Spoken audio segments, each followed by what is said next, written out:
Frères et sœurs bien-aimés, je vous salue au nom de Jésus-Christ, notre Seigneur et notre avocat auprès du Père.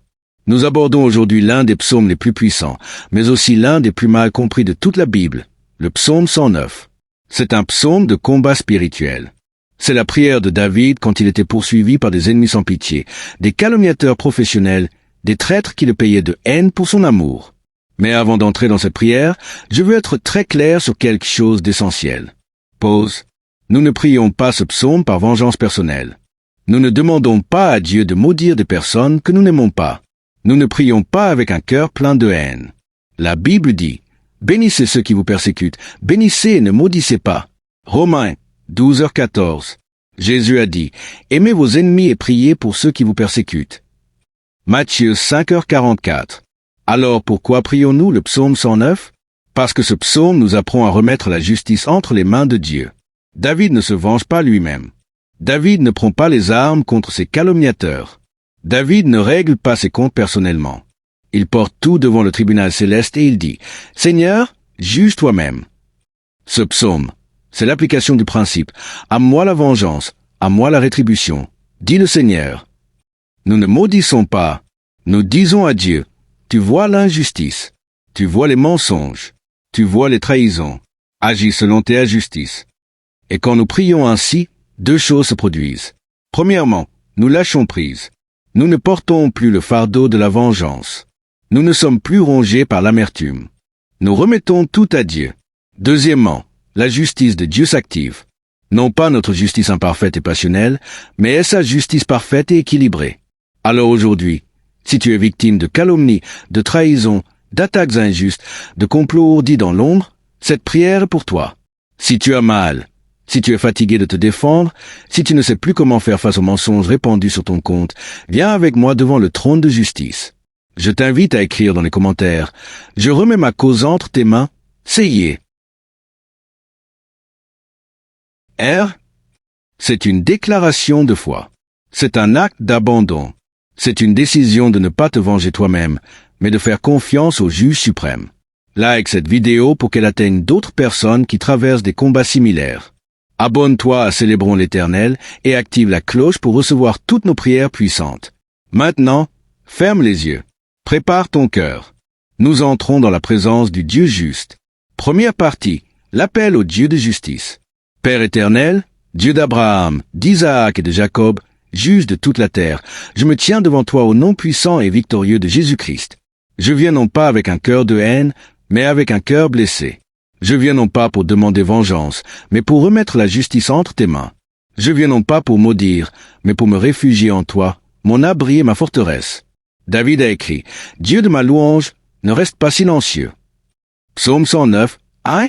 Dieu de ma louange. » Quel titre magnifique! Tu n'es pas seulement le Dieu que je prie dans la détresse. Tu es le Dieu que je loue dans la tempête. Tu es le Dieu que j'adore au milieu du combat.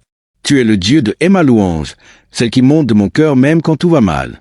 Alors aujourd'hui, je te loue avant même de voir ta délivrance. Je te loue avant même de constater ta justice. Je te loue avant même d'expérimenter ta victoire. Parce que tu es bon, parce que tu es juste, parce que tu es fidèle. Ne reste pas silencieux. Seigneur, trop longtemps l'ennemi a parlé. Trop longtemps les calomniateurs ont élevé la voix. Trop longtemps les mensonges ont circulé sans réponse. Mais aujourd'hui, je te demande, parle en ma faveur dans le tribunal céleste. Parle pour faire taire les accusations mensongères. Parle pour établir ta vérité. Parle pour manifester ta justice. Car des bouches méchantes et des bouches trompeuses s'ouvrent contre moi. Psaume 109, 2. Père, tu vois ces bouches méchantes. Tu entends ces paroles venimeuses. Tu connais ces langues trompeuses. Des bouches qui profèrent des mensonges. Des bouches qui répandent des calomnies. Des bouches qui déforment la vérité. Des bouches qui assassinent la réputation. Ils parlent contre moi avec une langue mensongère. Psaume 109, 2. Ce ne sont pas des paroles prononcées par erreur. Ce ne sont pas des malentendus accidentels. Ce sont des mensonges délibérés, des tromperies calculées, des manipulations organisées. Ils m'environnent de discours haineux. Psaume 109, 3. De toutes parts, Seigneur. Partout où je me tourne, j'entends ces discours. Dans mon dos, sur les réseaux, dans les conversations, dans les réunions. Ils m'environnent comme un filet, comme une nasse, comme un piège. Il m'attaque sans cause. Psaume 109, 3. Sans cause. Je n'ai rien fait pour mériter cela. Je n'ai pas provoqué. Je n'ai pas offensé. Je n'ai pas cherché le conflit. Pourtant, ils m'attaquent. Tandis que je les aime, ils sont mes adversaires. Psaume 109, 4-5. Voilà la douleur la plus profonde. Seigneur, ceux que j'ai aimés me haïssent. Ceux que j'ai servis m'attaquent. Ceux que j'ai bénis me maudissent. Je leur ai montré de l'amour, et ils me rendent de la haine. Je me suis dévoué pour eux, et ils me paient de haine. J'ai prié pour eux, et ils complotent contre moi. David dit, je me livre à la prière. Psaume 109, 4. C'est la seule réponse. Pas la vengeance, pas la contre-attaque, pas la haine en retour, mais la prière. Je me livre à la prière. Je me réfugie dans la prière. Je me cache dans la prière. Je trouve ma force dans la prière. Deuxième partie, remettre le jugement à Dieu. Maintenant, nous arrivons à la partie la plus difficile du psaume. David décrit ce que la justice divine pourrait signifier pour ses ennemis. Mais souviens-toi, David ne fait qu'énoncer le principe de semaille et de la récolte. Il ne maudit pas personnellement. Il dit, voici ce que la justice exige. Voici ce que la loi de la moisson produira. Qu'un méchant lui succède comme juge et qu'un accusateur se tienne à sa droite. Psaume 109, 6. Père, celui qui a accusé faussement, qu'il soit maintenant accusé.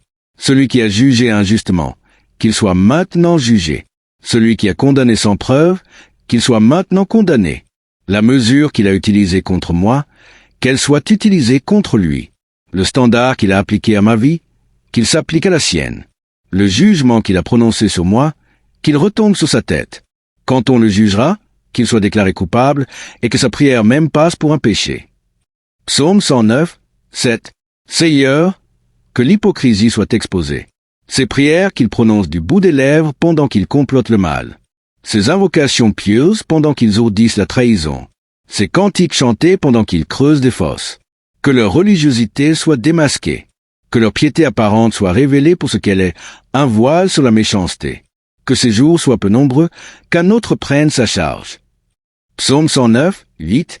Ici, nous prions pour que les positions d'autorité obtenues injustement soient restituées. Que ceux qui ont pris la place d'autres par la tromperie, la manipulation, le mensonge, soient délogés. Qu'un autre prenne sa charge. Que ceux qu'il a évincés soient rétablis. Que ceux qu'il a écartés soient replacés. C'est la prière pour la restauration de l'ordre juste. Que ses enfants deviennent orphelins et sa femme veuve. Psaume 109, 9. Ce verset peut choquer si on le lit sans comprendre le contexte. Mais regarde ce que David décrit, les conséquences naturelles du péché. Celui qui a détruit des familles voit sa propre famille détruite. Celui qui a rendu des enfants orphelins voit ses propres enfants orphelins. Celui qui a laissé des femmes veuves voit sa propre femme veuve. C'est la loi de la moisson. Ce qu'on sème, on le récolte. Pas toujours de la même manière, mais toujours selon le principe de la justice divine. Que ces enfants soient vagabonds et qu'ils mendient, qu'ils cherchent du pain loin de leur demeure en ruine. Psaume 109, 10. L'homme qui a accumulé des richesses injustement voit maintenant ses enfants dans le besoin. L'homme qui a bâti sa fortune sur la ruine des autres voit maintenant sa propre maison en ruine. L'homme qui a refusé de partager voit maintenant les siens mendier. Que le créancier s'empare de tout ce qui est à lui et que des étrangers pillent le fruit de son travail. Psaume 109, 11. Ce qu'il a volé lui est arraché. Ce qu'il a acquis malhonnêtement lui est confisqué. Ce qu'il a accumulé injustement lui est retiré. Que personne ne lui conserve de la bienveillance et que nul n'ait pitié de ses orphelins. Psaume 109, 12. Car lui-même n'a montré aucune bienveillance. Car lui-même n'a manifesté aucune pitié. Car lui-même n'a démontré aucune compassion. Que ses descendants soient exterminés. Que leur nom s'éteigne de la génération suivante. Psaume 109, 13. Le nom de celui qui a détruit la réputation des autres est maintenant effacé. La mémoire de celui qui a sali la mémoire des autres est maintenant oubliée. La postérité de celui qui a coupé la postérité des autres est maintenant retranchée. Que l'Éternel se souvienne de l'iniquité de ses pères et que le péché de sa mère ne soit pas effacé. Psaume 109, 14. Les malédictions générationnelles qu'il a perpétuées se retournent maintenant. Les cycles de méchanceté qu'il a maintenus s'inversent présentement. Les schémas destructeurs qu'il a transmis se brisent immédiatement. Qu'ils soient constamment présents devant l'Éternel et qu'il retranche de la terre leur mémoire. Psaume 109, 15. Telle est la justice divine pour ceux qui persistent dans le mal sans repentance. Mais maintenant, David explique pourquoi ce jugement est mérité. Parce qu'il ne s'est pas souvenu d'exercer la miséricorde, parce qu'il a persécuté le malheureux et l'indigent, et qu'il a fait mourir celui qui avait le cœur brisé. Psaume 109, 16. Voilà le cœur du problème, l'absence de miséricorde. Il aurait pu pardonner. Il a choisi de persécuter. Il aurait pu aider. Il a choisi d'écraser. Il aurait pu guérir. Il a choisi de tuer. Il aimait la malédiction. Qu'elle vienne sur lui. Il ne voulait pas la bénédiction. Qu'elle s'éloigne de lui. Psaume 109, 17. C'est le choix qu'il a fait. Pas toi, lui. Il a aimé la malédiction. Il s'est complu dans la méchanceté. Il a rejeté la bénédiction. Alors la justice divine dit qu'il récolte ce qu'il a semé, qu'il moissonne ce qu'il a planté, qu'il recueille ce qu'il a cultivé. Il s'est revêtu de la malédiction comme d'un vêtement, qu'elle pénètre dans son corps comme de l'eau, dans ses os comme de l'huile. Psaume 109, 18-19. La malédiction est devenue sa seconde peau. Elle l'enveloppe comme un habit. Elle imprègne tout son être. Non pas parce que tu l'as maudit, mais parce qu'il a choisi de vivre dans la malédiction. Tel soit, de la part de l'Éternel, le salaire de mes adversaires et de ceux qui parlent méchamment contre moi. Psaume 109, 20. David ne fait qu'énoncer ce que la justice divine exige. Il ne prend pas la vengeance en main. Il remet tout à Dieu. Troisième partie, le cri du juste opprimé. Maintenant, le ton change. David ne parle plus de ses ennemis. Il parle de lui-même devant Dieu. Et toi, Éternel, Seigneur, agis en ma faveur à cause de ton nom, car ta bonté est grande. Délivre-moi. Psaume 109, 21. Père, je fais mienne cette prière maintenant. Agis en ma faveur. Non pas parce que je le mérite, non pas parce que je suis parfait, non pas parce que j'ai tout bien fait, mais à cause de ton nom, à cause de qui tu es, à cause de ta fidélité, à cause de ta justice, à cause de ta bonté, car ta bonté est grande. Ta bonté, Seigneur, n'est pas petite, elle n'est pas mesurée, elle n'est pas limitée, elle est grande, immense, infinie, inépuisable. C'est dans cette bonté que je me réfugie. C'est sous cette bonté que je m'abrite. C'est par cette bonté que je suis délivré. Je suis pauvre et indigent, et mon cœur est blessé au-dedans de moi. Psaume 109, 22. Père, je reconnais ma pauvreté spirituelle devant toi. Je ne viens pas avec orgueil. Je ne viens pas avec arrogance. Je viens humblement, les mains vides, le cœur ouvert. Mon cœur est blessé. Pas seulement fatigué. Pas seulement triste, mais blessé, transpercé, déchiré. Les flèches des calomniateurs ont atteint leur cible. Les coups des traîtres ont laissé des marques. Les attaques des ennemis ont ouvert des plaies. Mais je viens à toi, le médecin des cœurs brisés, le guérisseur des âmes meurtries, le restaurateur des vies dévastées. Je m'en vais comme l'ombre à son déclin. Je suis chassé comme la sauterelle. Psaume 109, 23. Je me sens si fragile, Seigneur, comme une ombre qui s'allonge avant de disparaître, comme une sauterelle qu'on chasse d'un revers de main. Ma force s'en va, mon énergie diminue, ma résistance faiblit. Mes genoux chancellent par l'effet du jeûne et mon corps est épuisé de graisse. Psaume 109, 24. J'ai tant prié, j'ai tant jeûné, j'ai tant veillé. Mes forces physiques sont à bout. Mon corps crie grâce. Je suis pour eux un objet d'opprobre. Ils me regardent et secouent la tête. Psaume 109, 25. Ils se moquent de moi. Ils me montrent du doigt. Ils secouent la tête en signe de mépris. Ils me regardent avec condescendance. Mais leur moquerie ne durera pas éternellement. Leur mépris ne tiendra pas devant ta face. Leur condescendance s'effondrera devant ta gloire. Quatrième partie. La supplication et la foi. Secours-moi, Éternel, mon Dieu. Sauve-moi par ta bonté. Psaume 109, 26. Père, c'est mon cri aujourd'hui. Secours-moi. Je ne peux plus me défendre tout seul. Je ne peux plus porter ce fardeau. Je ne peux plus supporter cette pression. Alors je crie à toi. Secours-moi. Sauve-moi, non pas par mes mérites, mais par ta bonté. Non pas par ma justice, mais par ta grâce. Non pas par ma force, mais par ta puissance point. Et qu'il sache que c'est ta main, que c'est toi, Éternel, qui l'a fait. Psaume 109, 27. Que ma délivrance soit si évidente que personne ne puisse l'attribuer au hasard. Que ma victoire soit si éclatante que tous reconnaissent ta main. Que mon relèvement soit si manifeste que nul ne doute que c'est Théoï qui l'a fait. Tes ennemis verront et seront confondus. Tes adversaires constateront et seront humiliés. Tes opposants observeront et reconnaîtront ta puissance. Ils maudissent, mais toi, bénis. Psaume 109, 28. Voilà la clé. Voilà le secret. Voilà la victoire. Ils maudissent, mais toi, tu bénis. Pendant qu'ils profèrent des malédictions, toi, tu déverses des bénédictions. Pendant qu'ils lancent des sorts, toi, tu répands des faveurs. Pendant qu'ils prononcent des paroles de mort, toi, tu déclares des paroles de vie. Leurs malédictions n'ont aucun pouvoir. Leurs imprécations sont sans effet. Leurs paroles négatives tombent à terre. Car T-O-N-N-O-M est sur moi. Car ta main me couvre. Car ta présence m'environne. Qu'il se lève et soit confus, tandis que ton serviteur se réjouit. Psaume 109, 28. Qu'il se lève pour attaquer, mais qu'il soit confus. Qu'il se dresse pour accuser, mais qu'il soit humilié. Qu'ils se mobilisent pour détruire, mais qu'ils échouent. Pendant ce temps, ton serviteur se réjouit. Pas par moquerie, pas par triomphe malveillant, mais par la joie pure de voir ta justice accomplir. Que mes adversaires revêtent l'ignominie et qu'ils se couvrent de leur honte comme d'un manteau. Psaume 109, 29. L'ignominie qu'ils voulaient pour moi, qu'ils la revêtent eux-mêmes.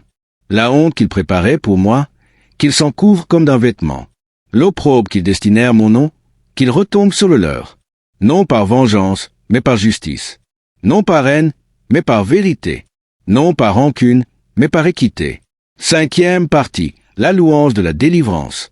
Je louerai hautement l'Éternel de ma bouche, je le célébrerai au milieu de la multitude. Psaume 109, 30. Père, je prophétise sur ma vie, je te louerai hautement. Pas timidement, pas discrètement, pas en secret, mais hautement, fortement, publiquement. Je te célébrerai au milieu de la multitude. Devant témoins, devant ma famille, devant mes amis, devant ceux qui m'ont vu tomber et qui me verront me relever.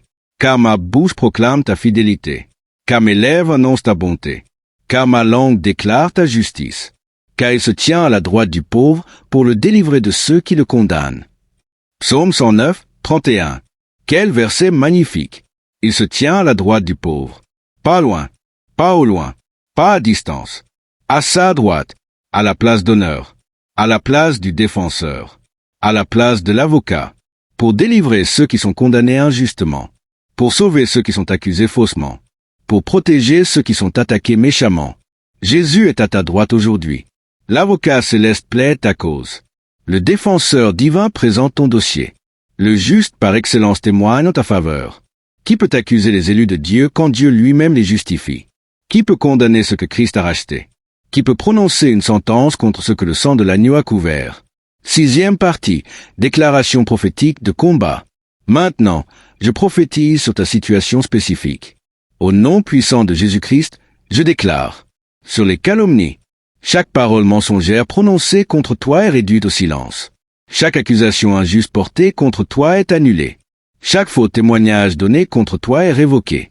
La vérité éclate comme l'aurore. Ta réputation est rétablie. Ton nom est lavé. Sur les pièges tendus, la fosse creusée pour toi devient la tombe de celui qui l'a creusée. Le filet tendu pour te capturer emprisonne celui qui l'a tendu.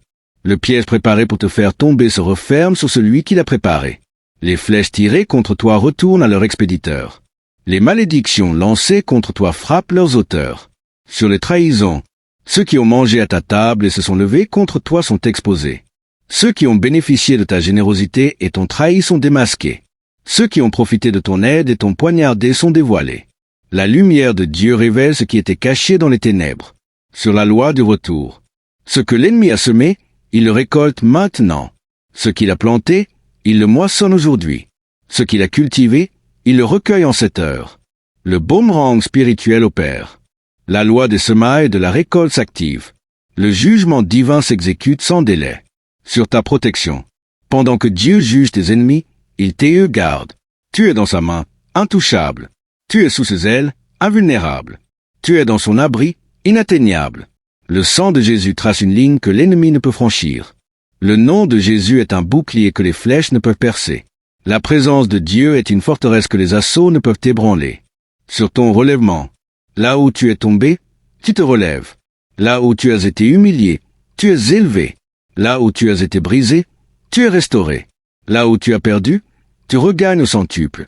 Là où tu as pleuré, tu danses de joie. Là où tu as été méprisé, tu es honoré.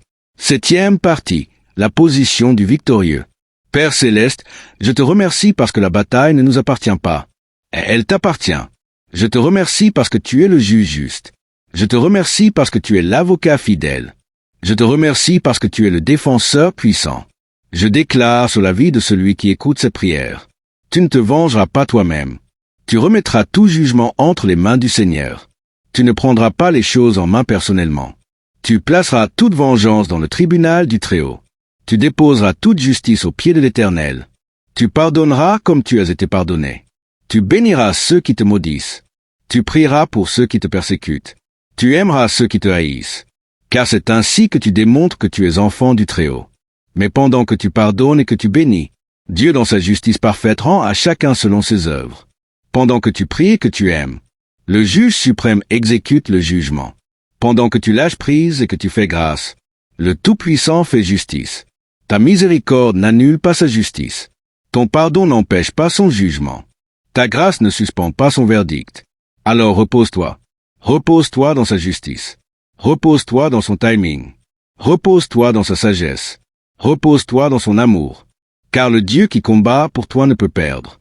Le Seigneur qui se lève en ta faveur ne connaît pas la défaite. Le Très-Haut qui plaide ta cause ne manque jamais de gagner.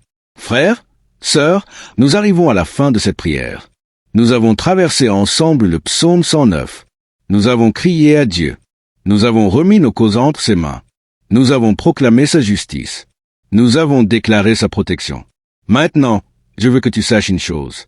La bataille est déjà gagnée. Pas parce que tu es fort. Pas parce que tes ennemis sont faibles. Mais parce que Dieu est avec toi. Si Dieu est pour toi, qui sera contre toi? Si Dieu te justifie, qui peut te condamner? Si Dieu te défend, qui peut t'accuser?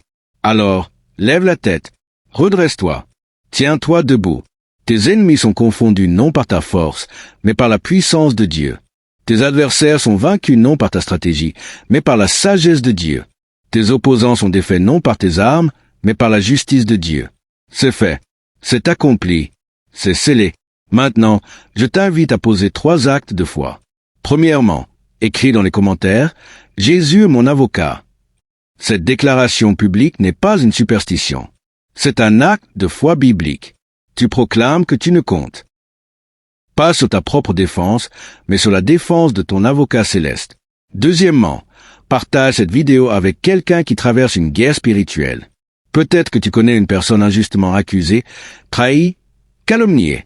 Envoie-lui cette prière. Quand tu partages la bénédiction, Dieu multiplie ta bénédiction. Troisièmement, abonne-toi à Célébrons l'Éternel et active la cloche.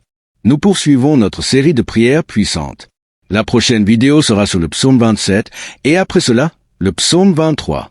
Tu ne veux manquer aucune de ces armes spirituelles.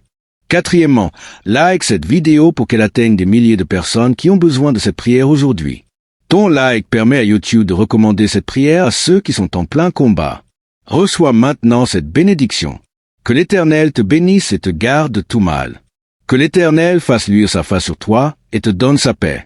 Que l'Éternel tourne sa face vers toi et te défende contre tes accusateurs. Que l'Éternel établisse ta justice comme la lumière et ton droit comme le soleil en son midi. Au nom puissant et victorieux de